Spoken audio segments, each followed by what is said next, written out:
Welcome to Optimal Insights, your weekly source for real-time rate data and expert capital markets commentary, brought to you by Optimal Blue. Let's dive in and help you maximize your profitability this week. Welcome to Optimal Insights, your weekly source for timely market analysis and expert commentary from Optimal Blue. I'm your host, Jim Glennon, Vice President of Hedging and Trading Client Services at Optimal Blue.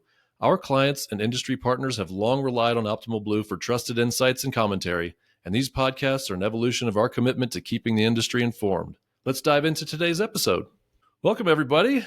Today is Monday, May 12th. Thanks for being here. A lot going on. You may have already seen the news this morning. We'll talk a lot about our kind of surprise agreement with China on tariffs here in a little bit when we get into our main segment, which is going to be heavily Fed, tariffs, just generally what's going on in the market. In the interest of keeping you informed, we're always striving to bring you up to the hour current events, and we'll have a ton of that here today. Whether you're an originator, a hedger, capital markets people, block desk, operations, just stay tuned, and we'll let you know what you need to be thinking about. Great show today. We'll do that market update. We've got James Cahill from our desk, another great economic and markets expert from our team. He'll join us today to talk through the market update, and likely will join us again at times in the future.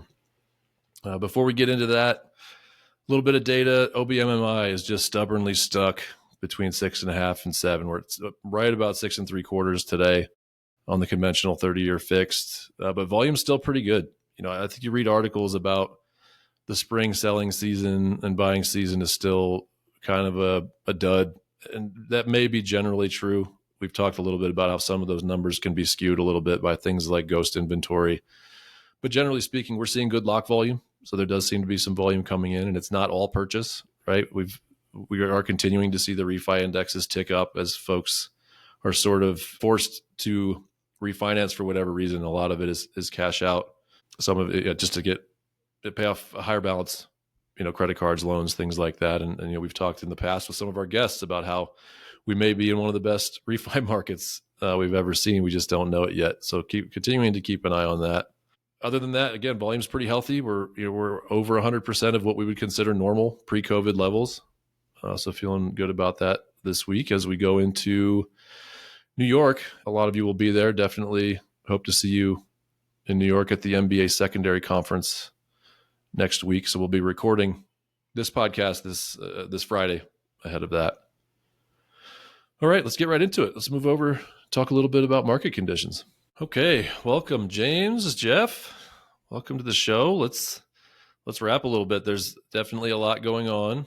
We'll get to this morning's announcement here in a second, how that plays into all these different topics. But let's start out with the Fed. Big Fed meeting last week, James. Typical Wednesday announcement. Nothing super surprising, but still some acknowledgement of some of the tariff discussions that are going on and what effect those might have on the economy. What are the highlights, do you think, from the Fed announcement last Wednesday? Yeah, I think April was a month that's going to go down in market history. It was definitely an interesting one. If you were checking out the CME kind of day to day as I was, you'll know that at one point it was almost a 50-50 as to whether or not there would be a rate cut. But ultimately, as we got to the end of the month, it became very clear that the Fed was going to maintain the policy rate as it is, at 4.25 to 4.5. If you're looking forward to June, it shows about 90% today implied that there will not be a rate cut. If that holds, then we'll only have 4 Fed meetings left, which makes it increasingly unlikely that we're going to see 4 cuts this year. 3 is roughly priced in right now, but that could still change.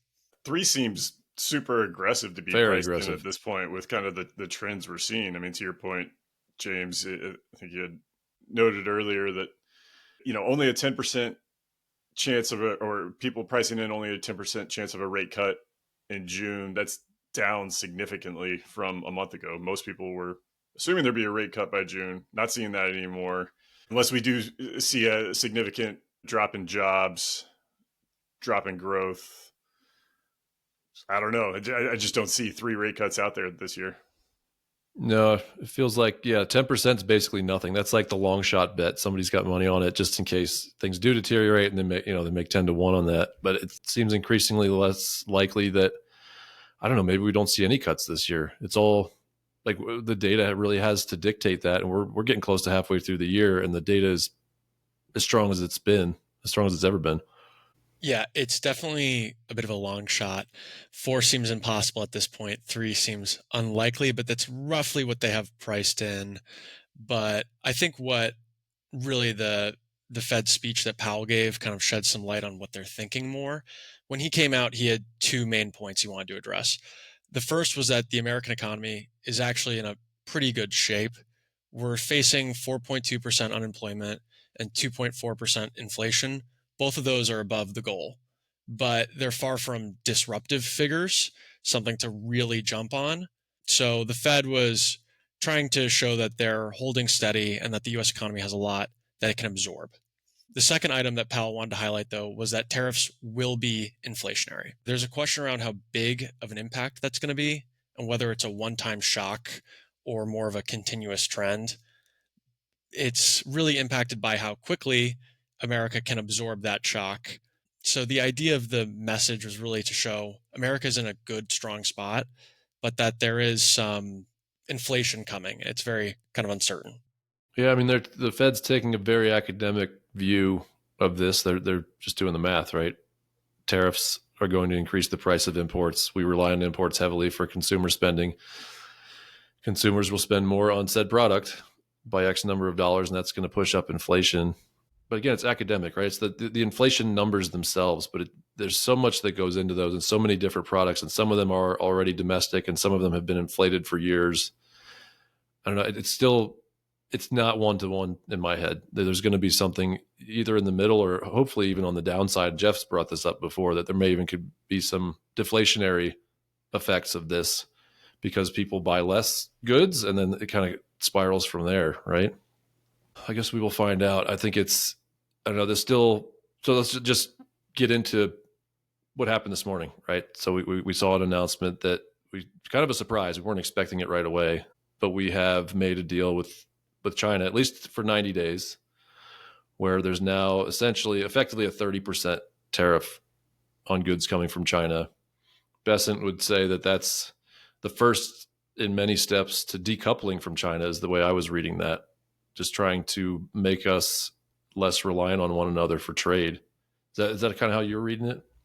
Yes, it's definitely a significant step. Going into this on Friday, as Bessent left to Switzerland to go do the negotiations, we were at 145% tariffs on China. And the first boats were actually unloading in the port of San Francisco, receiving those tariffs. Donald Trump had previously said he was not going to budge on that number.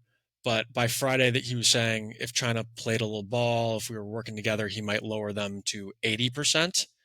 Come Monday, and it's a 10% base and an extra 20 for the tariff imposed due to fentanyl and other security restrictions. So it is a large change in the policy, and the market has very much reacted. Everything is a good step. No one wants to be in this trade war. We want to be working towards a more open market, but these are all positive steps so far. Whether or not they result in anything in 90 days, that's still really to be seen. But as they were saying, perhaps even 90 days comes and we don't have a full deal, it seems very likely now that they would be willing to kick out another 90 days or so. Just keep pushing out until we come to more of a conclusion. Yeah, it feels foregone, like the debt ceiling discussions, right? It'll get figured out, or it'll get kicked back down the road, and we will make it work. And maybe that fentanyl piece is the negotiating tool. They could get back down to 10% if something's done about the ongoing scourge that is fentanyl coming into the U.S. Allegedly from China. Yeah, and I guess we've made other deals. They've kind of got. I mean, the China thing is now the top headline, but we made a deal with, I believe, the UK just a few days before that. We're still talking with Europe. What is even going on with Canada and Mexico? That's still kind of open season, right? Those are our two biggest trading partners. Definitely. And just to bring it back to the Fed for a second, something that they kind of continuously echoed on, and that I think you would have heard through all of April and May so far, is the word clarity. If you listen to CNBC or Bloomberg or Optimal Insights, there's been a lot of we're waiting for clarity. The Fed very much said that they were still waiting for clarity. There's movement and progress on China, but we are very much still in the storm of this. We have not seen resolutions. There's a UK deal that came out on Thursday of last week, and it's lowering tariffs on UK autos. It's lowering tariffs on American agriculture, but it is not a formal trade deal. It is a little bit more of a handshake, and it's not incredibly deep. But as with this 90-day pause on China, anything that we're working towards is positive. That had to be why they announced it, right? They just had to give some positive news out there. It comes back to the point. There's no way we can get too much meaningfully done in 90 days, which means it's going to have to get pushed out, right? I would say the China announcement is significant, but if the rest of the announcements are going to be like the UK announcement, these are kind of nothing burgers, if you will. We'll probably see a few more of these types of announcements, but they're not going to move the needle significantly in terms of actual substance. I mean, that UK announcement was just that there just wasn't much to it, but it felt like they just had to announce something. They agreed to make an agreement. It's so complicated to get there, right? There's so many carve-outs and caveats, and what about me? What about those parts that cross the border 3 times? And so much complication, I guess. Yeah, these little incremental handshakes make a difference, and it gives them 90 more days to actually do all the math and fill out all the paperwork to get to something, or to push it down another 3 months. As to an agreement to make an agreement, part of it was we got a security agreement with the UK, who is, of course, a NATO member. So we actually already have a very strong security agreement with them. So how much progress that part of the deal is a little smaller. Sure. Yeah, our oldest and dearest friends. There's no news in that. Again, that is a nothing burger that we've got a security agreement with the UK. One other thing coming out of the UK announcement, I feel like it's turned people's attention back to the UK, and definitely been some interesting comparisons to, is this our Brexit, right? I mean, you saw that somewhat over the past, month or two, but I feel like I've seen a few more articles out there over the past few days, which is, most people would agree, not good. I don't think anybody thinks Brexit turned out very well for the UK economy overall. So, seeing a lot of those comparisons in terms of us isolating ourselves, just like, the UK did with Brexit, obviously. And so what are the long-term effects of that? And, UK's growth has been stymied over the past 8 or 9 years. That's just a little scary to think about it in those terms, about where we will be, 8 or 9 years from now, if it does look similar to Brexit. Right. Just aggressively reversing globalization of the biggest economy on the planet. Right. And what does that mean for growth? Can we sustain anything close to what we've driven the last 20 years if you take away the great financial crisis, just on our own internally, mostly, with significantly reduced trade with other countries? Quickly tying this all back to rates, obviously we've seen a flight to risk this morning, increase in equities. That means we have 10 years up, few basis points this morning. So we'll probably see an increase in rates. Jim, you mentioned OBMMI has been right around 6.75 for over a month at this point. So we'll probably push up towards 7. So that's obviously not great news for our industry in particular, but overall markets obviously like the news this morning, but going to put some pressure on rates. Yeah, huge rally in equities. If you've all been watching today, I imagine by the time this comes out, we'll still be up 2%, 2+% on the S&P. It continues to kind of shoots down. One narrative we've talked about on this podcast quite a bit, which is that the White House was taking a relatively cavalier view of all of this, and they were more okay with the markets suffering and the economy suffering and potentially getting into a situation where the Fed was forced to act because that weakness started to make its way into the jobs market. But based on the news the past few days, especially the news this morning, it does feel like the White House would prefer that the perception be pretty positive and optimistic about how all of this plays out, and that we may not completely isolate ourselves, that we may make some relatively reasonable deals with these countries after announcing 60, 70+% tariffs just a month ago on, quote, Liberation Day. But you do wonder, tying it back to one of your theses over the past couple of months, in Trump's desire to bring down rates. Obviously, that has not happened yet for some of the reasons we outlined, right? The economy is still strong. Rate watch futures don't see rates decreasing anytime, at least in the near future. So what other tools does Trump have to try to decrease rates in the short term? Mm-hmm. Right.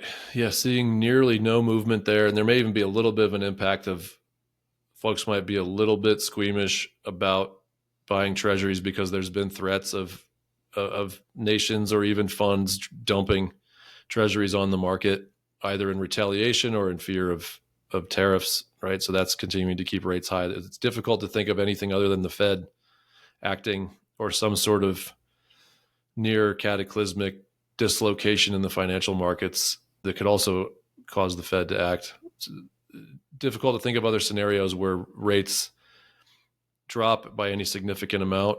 And that, strangely, with all this volatility, most of the projections for mortgage rates before the tariffs discussion happened and now they're basically in the same spot that they've been for the past year, as everybody's expecting mortgage rates to be between 6.5 and 7 going into 2027, almost no matter who you ask. And it's kind of wild that those projections have held in. And I don't know, I'm more and more convinced that they're probably close to reality again, unless there is a major event, which, as we know from history, is almost likely to happen in the next 2.5 years. We just have no idea what it's going to look like.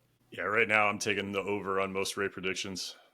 Taking the over. So you think maybe the 7 handle comes back, or you think that's more just maybe 6 7/8? Yeah, I think 7 handle could come back. Yeah.